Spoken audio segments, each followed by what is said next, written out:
There is a statue in the town where I grew up in. It has been standing in the middle of the market square for over a century, showing a vampire with a stake in his heart. A bronze sign at its feet recognizes what my family did for this town.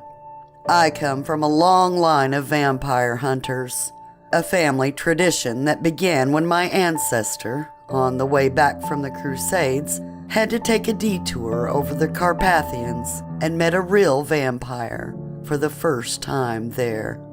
My family has handed down their knowledge of vampires from parents to their children for generations. You think it's difficult to kill a vampire?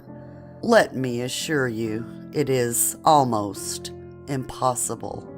Silver, garlic, crosses, completely ineffective.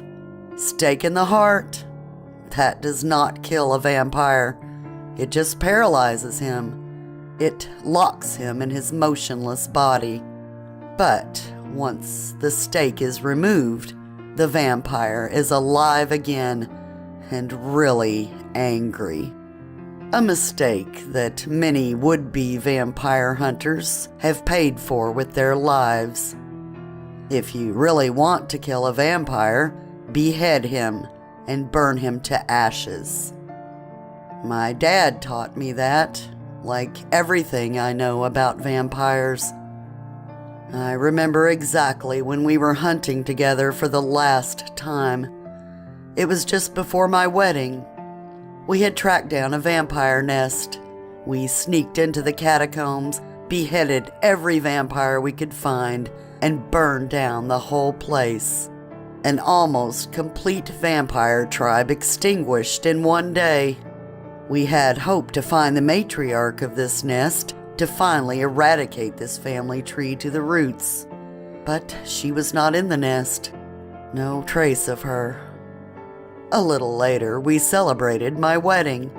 Only the family, within a small circle of people.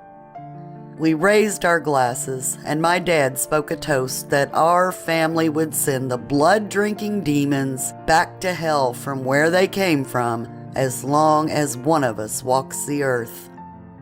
I sipped my glass and saw the charming smile of my wife. Then, all went black.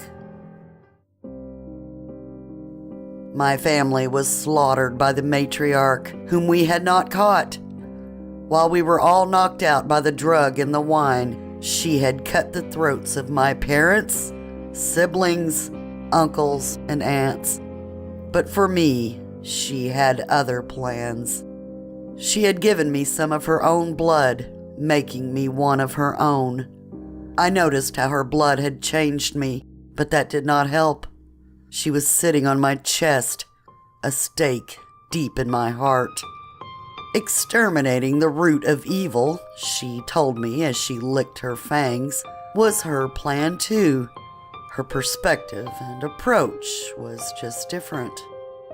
She pulled off the ring, which I had put on her finger only hours ago, and so she cursed me and sentenced me for my crimes against her tribe to eternal life, paralyzed but with full consciousness, covered with bronze, in the middle of the marketplace.